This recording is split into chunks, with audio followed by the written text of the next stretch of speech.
ملک بھر میں پاکستان تحریک انصاف عمران خان اور عمران خان کے ساتھیوں کے خلاف کارروائیوں میں ملوث جتنے بھی اہلکار ہیں اس وقت عدالتوں سے معافیا مانگنے پر مجبور ہے۔ 8 فروری کے انتخابات کو کالعدم قرار دینے کی درخواست کرنے والے سابق بریگیڈیئر علی خان پاکستان سے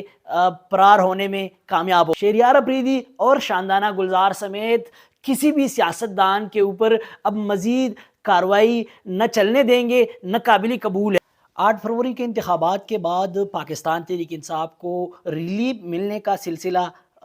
زور پکڑ چکا ہے۔ 8 فروری کے بعد آج تک جو ڈیولپمنٹس ہوئے ہیں اس کے اوپر ہم بات کر چکے ہیں، لیکن آج کی عدالتی کارروائی کے حوالے سے بات کریں گے کہ چاروں صوبوں میں عدالتوں نے آج پاکستان تحریک انصاف کو اور اس کے ساتھ ساتھ عمران خان اور عمران خان کے ساتھیوں کو کیا کیا ریلیف فراہم کی ہے۔ اس کے حوالے سے اگر میں بات کروں تو خیبر پختونخوا جہاں پر 10 سال پاکستان تحریک انصاف کی حکومت رہی ہے، وہاں پر جو میجارٹی کیسز ہے وہاں پر سنے جا رہے ہیں آج کل۔ آج جو کیسز وہاں پر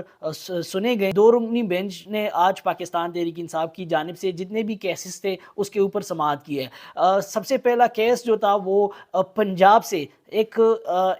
پرسپیکٹیو آپ یہ دیکھ سکتے ہیں کہ پنجاب سے ایک بندہ ہے، وہ وزیر بھی رہ چکا ہے، وہ خیبر پختونخوا میں ہائی کورٹ میں آتا ہے اور وہاں پر پیش ہوتا ہے اور کہتا ہے کہ مجھے ریلیف دے دیا جائے، جبکہ لاہور میں ہائی کورٹ موجود ہے، اسلام آباد کا ہائی کورٹ موجود ہے، باقی صوبوں میں ہائی کورٹس موجود ہے، لیکن ابھی پاکستان تحریک انصاف کی جانب سے نامزد کردہ وزیر اعلیٰ ہے اور وہ لاہور سے آ کے پشاور میں ہائی کورٹ میں وہ درخواست دیتا ہے کہ مجھے ریلیف دے دیا جائے، جس کے اوپر جو چیف جسٹس صاحب ہے اشتیاق ابراہیم صاحب، انہوں نے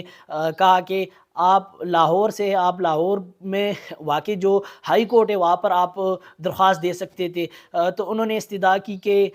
مجھے یہاں سے توقع ہے کہ مجھے ریلیف ملے گا، تو انہوں نے کہا کہ اگر آپ کے خلاف خیبر پختونخوا کے صوبے میں خیبر پختونخوا میں اگر کوئی کیس ہے تو اس کے اوپر ہم آپ کو کسی حد تک ریلیف دلوا سکتے ہیں۔ تو انہوں نے درخواست دائر کی کہ جتنے بھی کیسز ہیں اس کی تفصیلات فراہم کی جائے، تو خیبر پختونخوا میں تو اس کے خلاف کوئی کیس نہیں تھا، تو انہوں نے چیف جسٹس صاحب کو مخاطب کرتے ہوئے کہا کہ ان کے خلاف کوئی کیس نہیں ہے خیبر پختونخوا میں، لیکن باقی صوبوں میں اس کے خلاف کیسز موجود ہے۔ پنجاب میں اس کے خلاف 18 کیسز ہے اور 18 کیسز جس پنجاب میں 18 کیسز ہے وہاں پر ہائی کورٹ میں وہ پیش نہیں ہوئے، خیبر پختونخوا میں پہنچے، تو عدالت نے ان سے کہا کہ اس کے جو وکیل نے عدالت کو آگاہ کیا کہ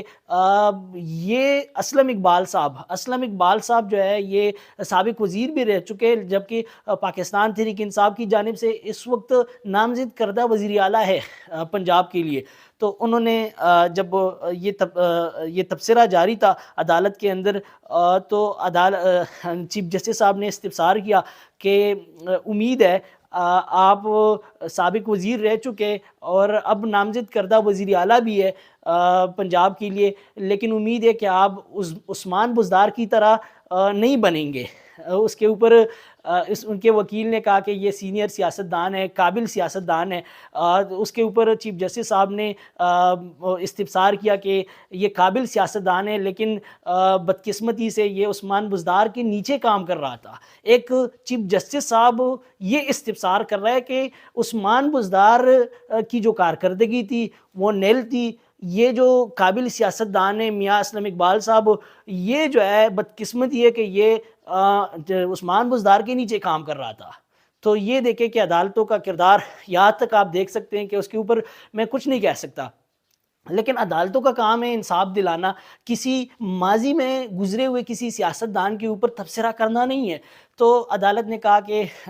اگر پنجاب میں آپ کے خلاف کوئی ایف آئی آر ہے تو ہم آرڈر جاری کرتے ہیں کہ 2 ہفتوں تک آپ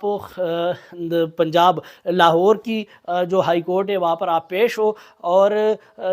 تب تک ہم یہ کہہ سکتے ہیں کہ ہم آپ کو خیبر پختونخوا میں ریلیف دلا سکتے ہیں، لیکن لاہور میں آپ نے 2 ہفتوں کے اندر آپ کو کوئی گرفتار نہیں کرے گا، آپ ادھر پیش ہو جائیں۔ اب دوسری کیس کے اوپر بات کریں گے کہ شبلی پراز جو وزیر بھی رہ چکے ہیں، سینیٹر بھی ہے، انہوں نے درخواست دائر کی ہے کہ ان کے خلاف جو خیبر پختونخوا میں جو کیسز ہے یا پنجاب میں یا وفاق میں جتنے بھی کیسز ہیں ان کے حوالے سے ان کی بات سنی جائے اور ان کو ریلیف فراہم کی جائے، ان کے خلاف جو کیسز ہے اس کی تفصیلات فراہم کی جائے۔ تو اس کے اوپر خیبر پختونخوا میں انہوں نے 26 فروری تک انہوں نے ضمانت دے دی اور کہا کہ آپ کے خلاف جتنے بھی کیسز ہیں وہ انہوں نے باقاعدہ متعلقہ اداروں کو، متعلقہ افسران کو عدالت نے آگاہ کیا کہ باقاعدہ ہدایت جاری کی کہ ان کے خلاف جتنے بھی کیسز ہیں وہ اکٹھا کر کے عدالت کو اس کی فراہمی یقینی بنائیں۔ تو اس کے خلاف جو کیسز ہے وہ 9 مئی کی کیسز میں تو اس میں بھی وہ ملوث ہے یا نہیں ہے، لیکن مطلوب ضرور ہے۔ اس کے علاوہ جب عمران خان جوڈیشل کمپلیکس میں پیش ہو رہے تھے اس وقت جوڈیشل کمپلیکس کے اوپر ایک دعویٰ بولا گیا تھا پاکستان تحریک انصاف کے کارکنان کی جانب سے، اس کیس میں بھی وہ مطلوب ہے۔ اس کے علاوہ 2-3 کیسز اور بھی ہے، اس کے اندر بھی وہ مطلوب ہے، لیکن خیبر پختونخوا کے پشاور ہائی کورٹ نے اس کو تاحال 26 فروری تک تاحال انہوں نے اس کو ریلیف فراہم کر دیا ہے۔ اس کے علاوہ اسلام آباد میں جو یہاں پر ڈسٹرکٹ کورٹ میں آج خان صاحب کے، عمران خان کے جو شعر آپ اس کو کہہ سکتے ہیں کہ ایک جوشیلے آواز میں وہ خان صاحب کو بلاتے تھے، فیصل جاوید آج ڈسٹرکٹ کورٹ اسلام آباد میں پیش ہوئے، تو ان کے خلاف ایک مقدمہ درج ہے جو 2022 میں میڈیا کے ساتھ کوئی لڑائی شڑائی ہوئی تھی، اس وقت اس میں وہ مطلوب تھے اور اس وقت سے وہ رائے فرار اختیار کر چکے تھے۔ تو اس میں جب وہ پیش نہیں ہوئے، بار بار عدالت نے ان کو بلانے کی کوشش کی، ان کے وکلاء کو بلانے کی کوشش کی، تو یہ پیش نہیں ہوئے۔ اس وقت عدالت نے انہیں اشتہاری قرار دیا تھا، اور اب آج وہ عدالت میں پیش ہوئے ڈسٹرکٹ کورٹ میں۔ عدالت نے